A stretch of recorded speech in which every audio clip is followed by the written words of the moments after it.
So when we were talking about it before, and we were saying, oh, the difference between being an empath and having clairsentience, and I was like, oh, that there's a difference. Like I didn't really realize that. I don't know. Maybe I just didn't understand what clairsentience was exactly.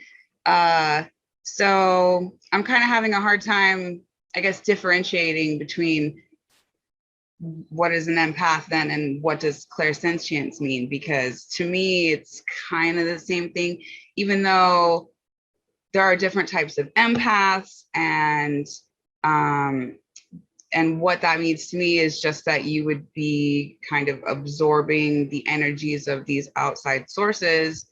Like if you're a nature empath, for example, um that's where you would go to, rejuvenate yourself, because you're absorbing, the good energies of nature, and it's revitalizing and all these things. Or animals can be very healing, or, it can also have an adverse effect when you're in a large crowd Right. and you're absorbing all of the crowd's energies. And so there's a fine line, I guess. I don't know. Maybe Well, I you do should. think you're right. And it's a big topic, and empathic comes up when we're talking about clairsentience because I agree with you. I think that the point of an empath is that you spelled it out really well.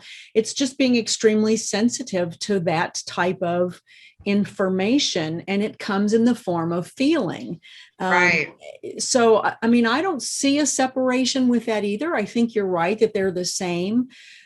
The question is what are you picking up on? Are you picking up on emotions? Are you picking up on the energy? Are you picking up on physical sensations? And that's why I think Right. clairsentience is so kind of convoluted and confusing. It's because there's a lot to it, which is why I wanted to talk about what does it look like and what it feels like, because hearing's pretty simple. It's a thought or a sound, right? Right. Seeing's pretty simple. It's a visual with your eyes or in your mind. Those are Right. really simple, but clairsentience gets really confusing. And I think when we talk about clairsentience, you're right. People say, oh, well, I'm an empath. And I'm like, okay, but what does that mean? Because what's empathic for you is different from this person who's empathic. It's the same thing as saying, what's channeling? Well, I channel a Right. spirit, but I channel animals, or I channel the Akashic field. So I think empathic is very much for me just a terminology that says it's a degree of sensitivity. That's how I define an empath. It's a I could degree see of that. sensitivity. Right. I utilize clairsentience very much so, but I don't consider myself empathic. So for me, that border of being empathic is when you you it happens to you without your consent. Does that make Right. sense? Right. Right. Right. Okay. Mm-hmm. So, Yes. because I have clairsentience, so am I empathic? Well, I guess so, but ultimately, not really, because I'm able to keep it out. I have enough boundaries and I have the ability to push that away that I Right. wouldn't Or define it's you do myself as have an everyone. empath. Everyone should have a degree of empathy, right? Yeah, but So, empathy is not the same as being empathic. That's different. oh, okay. Empathy and empathic are, I can have empathy for you, but that's not the same. Empathy is an emotion that we generate to be considerate of someone else, right? We are empathetic to their situation. An empath is a psychic process. Empathy is not psychic. Right. Okay. Yes. Yes. Yes. Yes. I Makes get what you're sense? saying. Empathy Yeah. is not psychic. It's simply me having compassion for your situation. Right. So that is generated from my ability to be empathetic to your situation. It's a degree Right. of compassion. Being empathic is a psychic process that most empaths say they generally, it happens to them so much that it's like they have to learn how to control it. That Right. to me is what an empath is. It's a high degree of clairsentience. And as they become more trained, they're able to turn it off, control it, turn it off, turn it on. Does that? Yep.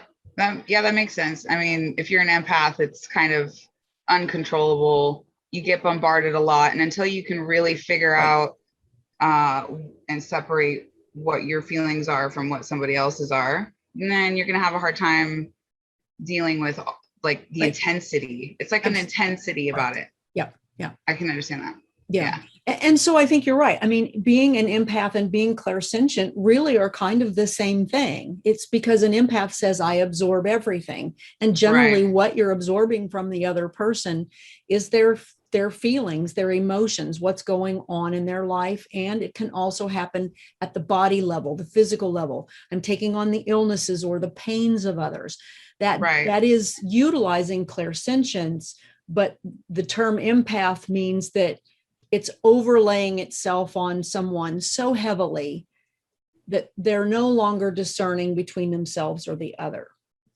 Okay. Right. So when you get like a physical ailment from someone and you're like, man, does your back hurt? Because mine does now all of a sudden, that's like an empathic, but that would be an physical empathic experience. Aspect. Yes. Right. Now, if I just said to you, oh, your back is hurting you, that's not an empathic experience, because I could be getting that through claircognizance, or I could just be making note of it.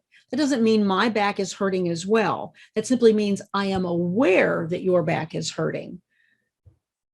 Oh, okay. I thought you meant like you, well, because like I've done that before where I've like absorbed the pain and then been like, damn, like, or even like after someone's left and been like, ow, So it's like weird. But you're having the physical experience. You are having the physical experience. You're having the emotional experience.